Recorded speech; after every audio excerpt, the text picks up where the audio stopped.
Jorge, muy buenos días. Queridos amigos, salud, sobre todo salud. Ahorita Eso. vamos a hablar por qué digo salud como saludo, pero bueno, eso es lo de menos. A hoy tenemos la continuación de la plática anterior. El tema de los vinos es muy extenso, muy bonito y tiene que ser entendido. Por eso empiezo desde el principio, desde la base. No porque piense que la gente no sabe de vinos, pero me queda claro que en muchos casos la gente tiene una idea equivocada. Decíamos que vino es el fruto de la uva fermentado, sin adición de agua, sin adición de ninguna otra situación. Entonces, si a eso le llamamos vino, ¿cómo le llamamos a un jerez, a un oporto, incluso a un espumoso como cava o como champán? Resulta ser que un vino generoso, llámese un jerez o un oporto, se le agrega una buena porción de alcohol y de ahí inicia su proceso. Y en el caso de los espumosos, como cava o como champán, se les agrega para una segunda fermentación azúcar y levaduras. Entonces, efectivamente, el jerez, el oporto, el cava y el champán se preparan con una base de vino, pero no se les llama vino. A un jerez se le llama jerez, a un oporto se le llama oporto, a un cava dice cava y un champán dice champán. Los demás son vinos.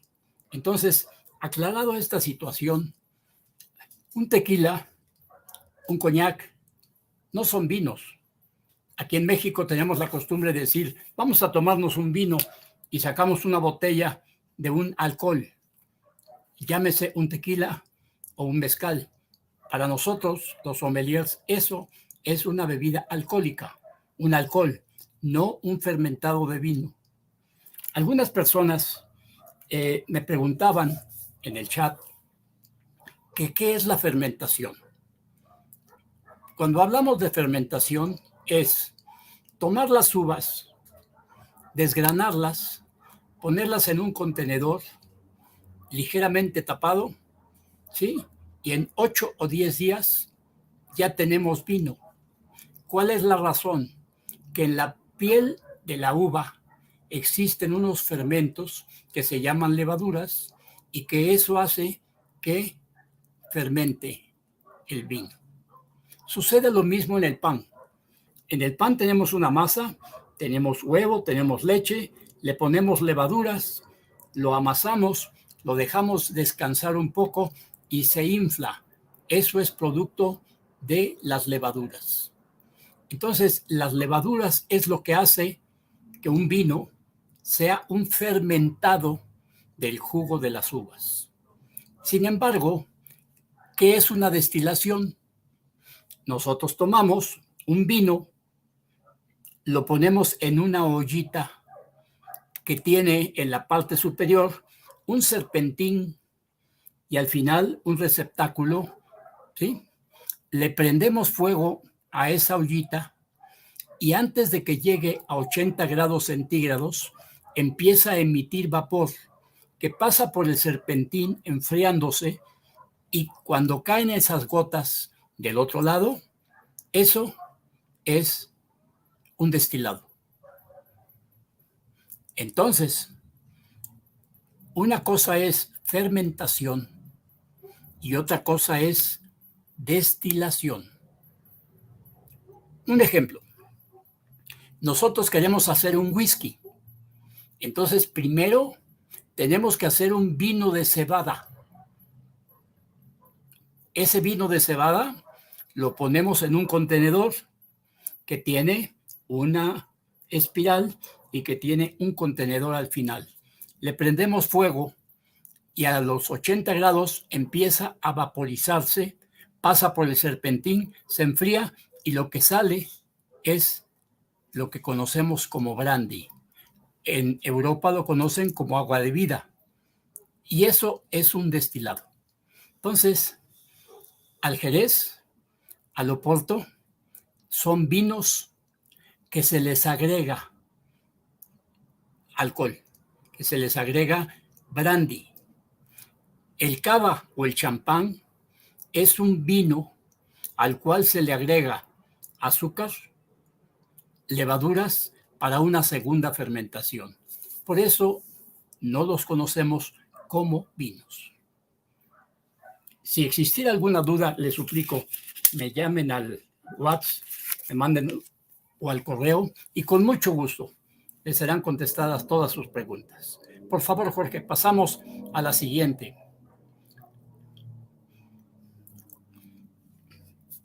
Tenemos la costumbre de que tomamos un vino, lo compramos en una oferta de un supermercado y lo guardamos en una cava. Y pensamos que entre más viejo, mejor. Ahí hay el peor error que se puede cometer con los vinos. Existen dos tipos de vino: los que se guardan en cava y los jóvenes que no requieren guardarse en cava. ¿Por qué? Porque los vinos jóvenes son vinos que recién fermentan, se filtran, se embotellan y salen al mercado. Esos vinos, todos esos vinos, duran 2 años. A los 2 años empieza su caducidad. Yo no hablo de que se echan a perder. Yo no digo que saben o tienen sabor ácidos o a vinagre. No.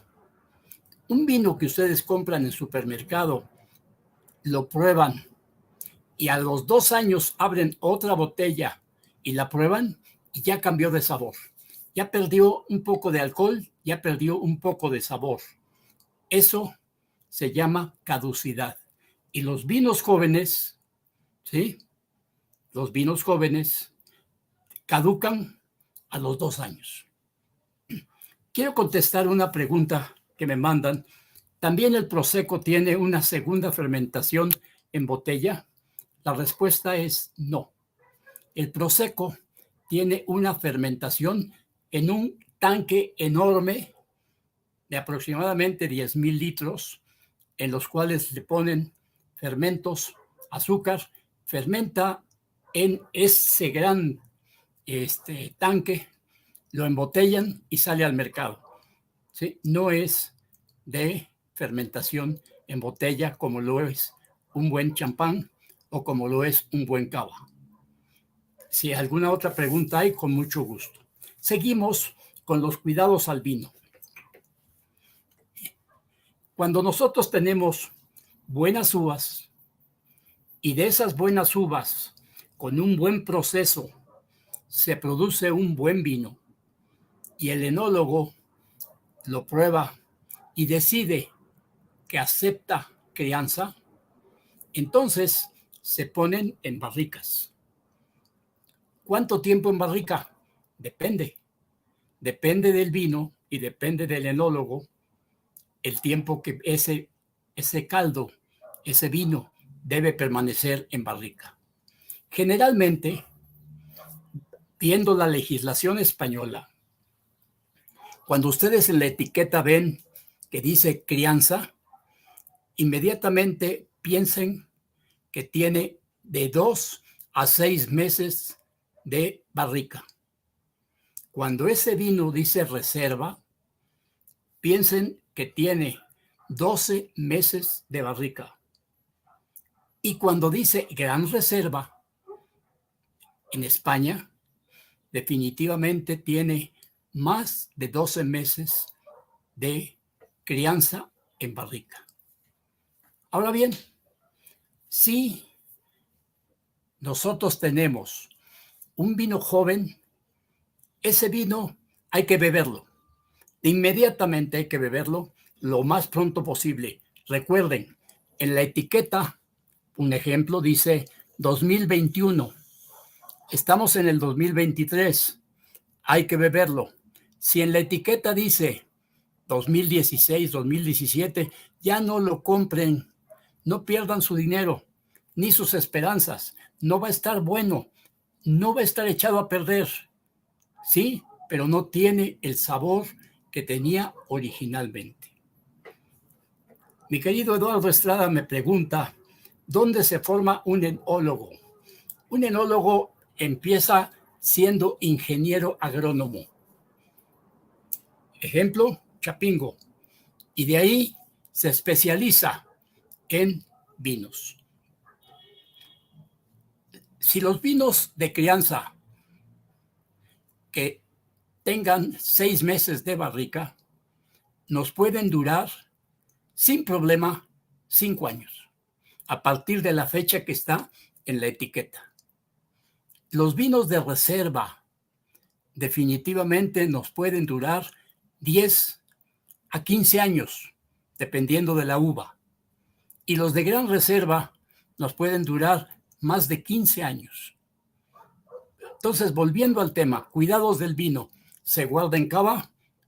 Solamente los de crianza, reserva y gran reserva. Ahora, esa cava que ustedes tengan en casa tiene que tener una humedad del 90%. No debe tener ruidos o demasiada luz de todo el día. O, sobre todo, cuidar la luz ultravioleta del sol. No deben estar expuestos al sol ni al calor. Y nosotros vamos a llevar ese gran vino a una fiesta. Fíjense, se tiene que llevar 1 o 2 días antes a la fiesta, a la reunión, para que el vino descanse. Si nosotros lo subimos al coche, vamos hechos la valla a la fiesta, llegamos y con la botella en la mano saludamos, traje este vino, ese vino va a saber a tepache, comparado con los sabores originales que tiene. Eso es importante. Es muy importante porque ahí en este tema de cuidados al vino es donde mayor problema hay con respecto a los vinos. Cualquier duda, cualquier pregunta, me la ponen, por favor. Ahora, una pregunta que está surgiendo últimamente. Oye, ¿qué pasa si yo compro un vino que tenga una corcholata?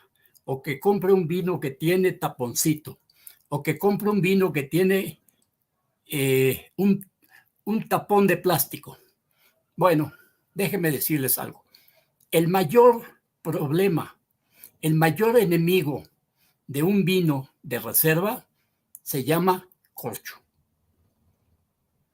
Entonces, los corchos bonitos de corcho, ¿sí?, están desapareciendo. Solamente se van a quedar en los vinos de reserva o de gran reserva. En poco tiempo vamos a ver que todos los vinos del mundo son de corcholata, de taponcito, ¿sí? Nada más. Ahora, cuando nosotros destapamos un corcho, una botella, vemos el corcho, hablo de un vino de reserva, si tiene menos de 10 años, debe salir entero. El fondo del corcho debe estar ligeramente pintado de color tinto, pero no debe tener basuritas, no debe tener cristalitos. Y lo debemos oler, debe oler a corcho, simplemente a corcho. Si huele a vinagre, si huele a huevo podrido o huele a azufre, definitivamente ese vino está enfermo, está echado a perder. ¿Qué sucede cuando nosotros tenemos una botella de vino la guardamos 10 años. A los 10 años la sacamos, la vemos a contraluz y vemos basuritas adentro del vino. A eso se llama sedimento o pozo. Pero fíjense, en un vino joven que tenga sedimento o pozo, significa fui mal procesado, no estoy en buenas condiciones. Pero en cambio, un vino de gran reserva que tiene 15 años guardado o de 20 años guardado y no tiene sedimento o pozo, desconfíen. No es un vino que ha estado de reserva guardado 20 años. Bien, me pregunta Eduardo Estrada, hace días probé un vino argentino que tenía una leve presencia de sal. ¿A qué se debía tal cosa? Bien, algunas partes del mundo, como por ejemplo la Baja California, tienen una parte de la zona de la Baja California que estuvo bajo el mar, que estuvo muchos años bajo el mar, o el mar encima de esa zona, cualquiera de las dos cosas. Entonces, el agua, las sales minerales se conservan ahí. Las vides penetran sus raíces, en algunos casos a 40 y en otros hasta 70 metros de profundidad, y lógicamente absorben esos minerales.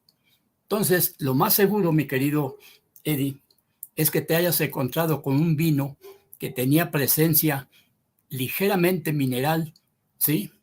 Debido a dónde fue que criaron las uvas. Si esa región es mineral, está perfectamente adecuado en el vino. Muy bien, mi querido Jorge, ¿podemos cambiar a la siguiente?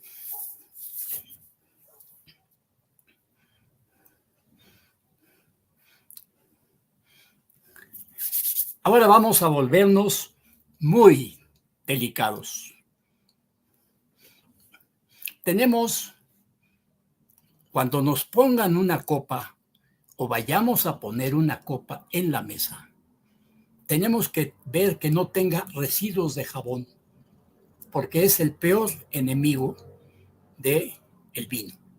Mi querido Eddie, si tu copa no la lavaron adecuadamente, puede tener residuos de sales minerales del jabón.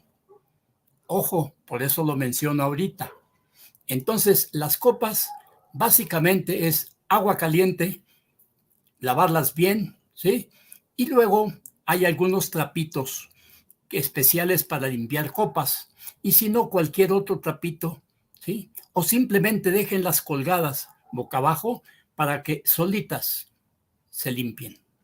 Pero ya que estamos nosotros viendo a tomar un vino, debemos oler la copa antes de que nos sirvan el vino. Porque desgraciadamente en muchos restaurantes, y yo me uno a ellos, muchas veces el que trapea las copas o el que limpia las copas, las limpia con un trapo que ha limpiado mesas, sillas y todo lo demás. O un trapo que lo usaron el día de ayer, lo dejaron hecho bola por ahí en un rincón y entonces las copas apestan. Por más que digan, apestan. Y eso, lógicamente, al ponerle el vino que tiene alcohol, toma esos aromas y esos sabores. Bien, el tema de copas adecuadas. Yo les propongo que ustedes hagan un experimento, los que son tequileros.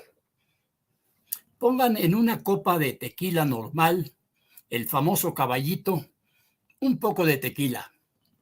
Y en una copa de champaña o para champaña, pongan otro poquito del mismo tequila o del mismo mezcal. Bien, déjenlo un par de minutos, huélanlos y definitivamente el que está en la copa de champán va a oler diferente, muy diferente al que está en el caballito. Bien, otro experimento. Pongan ustedes un vino, el que quieran, en una taza de barro, en un cantarito. El mismo vino pónganlo en un vaso grueso de la cocina y en otra pongan una copa y sirvan el vino. Entonces sirven el vino en los tres, déjenlos un par de minutos, ahora huélanlo y van a oler las tres diferente y pruébenlo y van a saber diferente los tres. Curiosamente, hay estudios muy importantes sobre el tipo de copa para cada vino. Han llegado a grados de que ahora hay copa para Merlot, copa para uva Chardonnay, copa para uva tal y tal y tal. Y ya, dicho sea de paso, ya hay una nueva para el tequila. Ya no es el caballito. Bien, ¿realmente necesitamos tener todas esas copas? No. Con tener una buena copa para blanco y una buena copa de Borgoña para tintos, de cristal delgadito, ya está. ¿Sí? Dice Quetzalí, hay vinos que no los guardan en barrica de madera, sino de aluminio o algún metal que no recuerdo, y le ponen una bolsa con trozos de roble. ¿Esto es un fraude? Bueno, es una trampa barata para ponerle sabor de madera al vino sin que paguen muchos miles de pesos por barricas.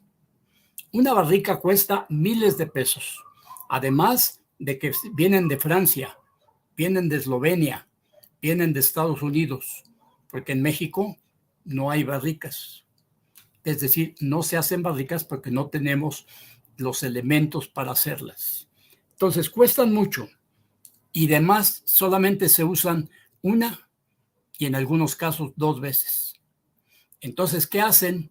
Algunos fabricantes ponen en acero inoxidable el vino y le ponen una bolsa con virutas de madera. Efectivamente, es un truco para que el vino tenga toque de madera sin gastar en barricas. Muy bien, ya que tenemos en una buena copa el vino, no se apresuren a tomarlo. Hablo de un buen vino. No se apresuren. No le den el trago, lo traguen como gansos y sigan adelante con la comida. No. El vino no es para empujar la comida. El vino no es para tragarse como si estuviéramos tomando refresco. El vino merece respeto. Debe servirse un poco, ver el color, girar la copa, sentir su peso, ver que eso no es agua, que es un líquido que pesa, verle las piernas que deja alrededor de la copa cuando lo giramos. Ojo, importante. Vamos a hablar de vinos blancos. Generalmente las piernas son cortitas y son medianitas. Eso es un buen vino. Si las piernas son muy cortas y muy flacas, es un vino del diario, es un vino comercial. En el caso de los tintos, si es un vino tinto comercial, las piernas son cortitas y delgadas. Si es un gran vino, las piernas son muy largas y generalmente gruesas. Eso es indicativo de un gran vino. Eso nos permite, antes de pasarlo a la nariz, determinar si vamos a dedicarle tiempo a un gran vino o nos están dando un vino comercial. Bien, ya observamos las piernas. Luego, inclinamos un poco la copa, ¿sí? Para ver si está transparente o está turbio o tiene pozo. pero también le vemos en la orillita. Si la orillita es transparente, dice, soy vino joven, no tengo barrica. Si la orillita está brillante, muy bonita, dice, tengo barrica, pero soy joven, soy un vinito de crianza. Y si la orilla está ligeramente aladrillada, ligeramente café, nos dice, soy un gran vino que ha estado 15 años guardado y merezco respeto. Eso es antes de olerlo, antes de probarlo. Son percepciones y cuidados a la vista. Por favor, la próxima, mi querido Jorge.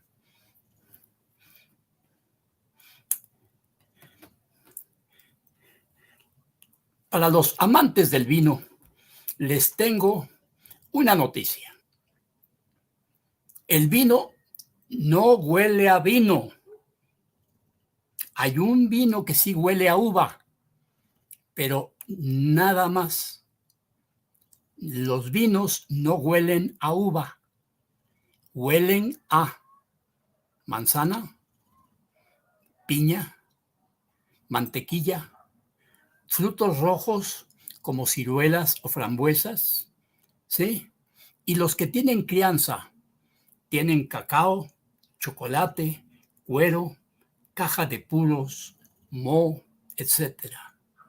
Lo único que no es aceptado es cuando huelan a azufre o cuando huelan a corcho.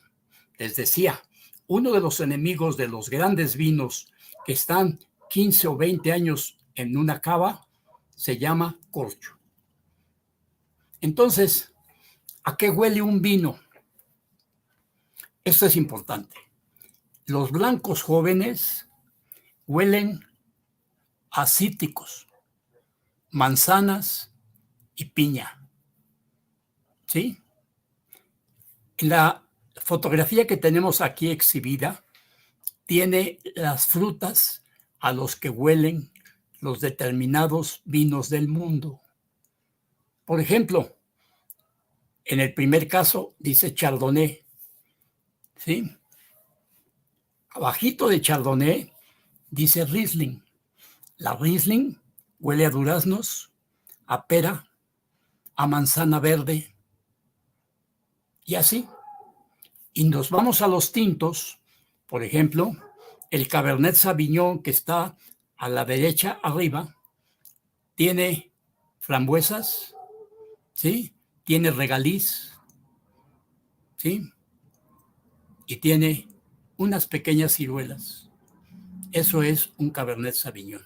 Entonces, gracias a eso, los que nos dedicamos al vino, podemos detectar con el olfato qué tipo de uva es o más o menos qué tipo de uva es.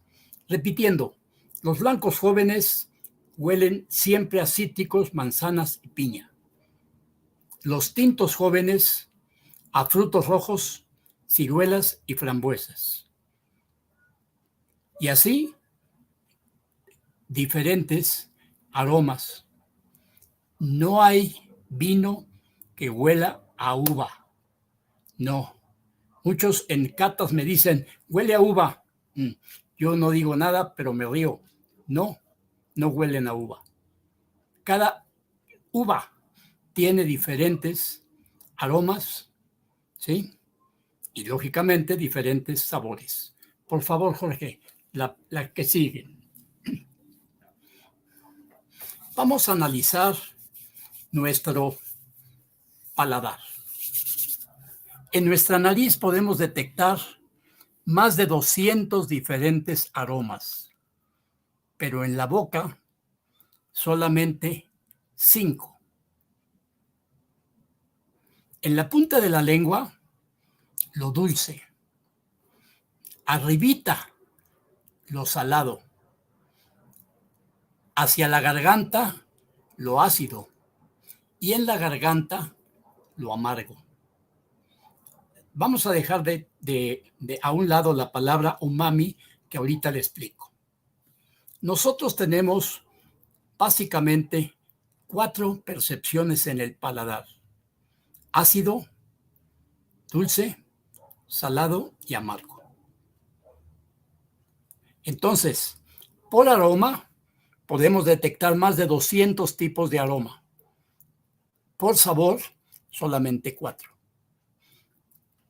Existen otras percepciones. Por ejemplo, el alcohol. Cuando tomamos un vino, ¿dónde se percibe? Se percibe en todo el paladar.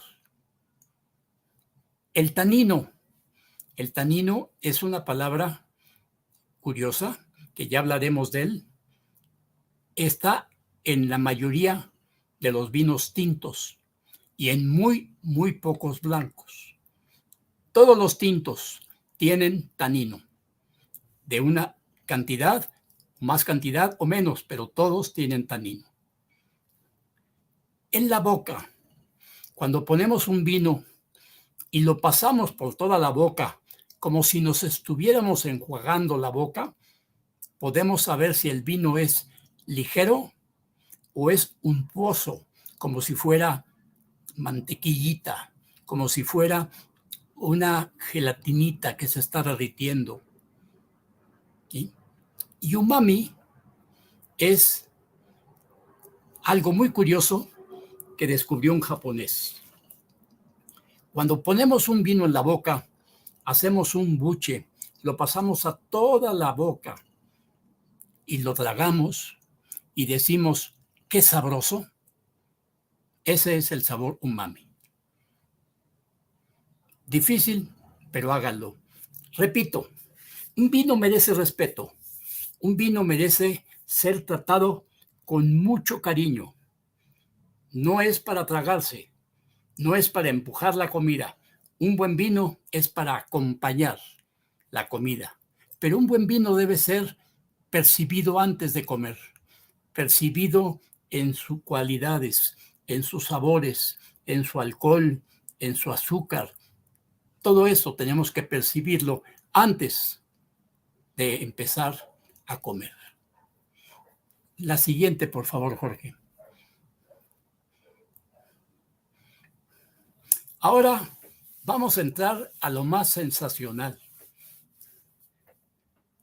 Fíjense, cuando llegamos a un lugar, pedimos un vino. Hablo de un vino decente, de un vino fino.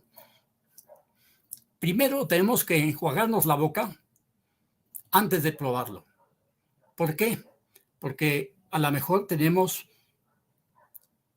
un coraje, a lo mejor estamos de malas, a lo mejor fumamos un cigarro o un chicle de menta o alguna cosa así.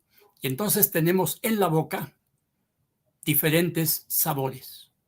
Entonces, antes de tomarlo, un poquito de agua, nos enjuagamos la boca discretamente y ya está. Ahora, ya serví el vino. Ya le di unos minutos de descanso al vino, ¿sí?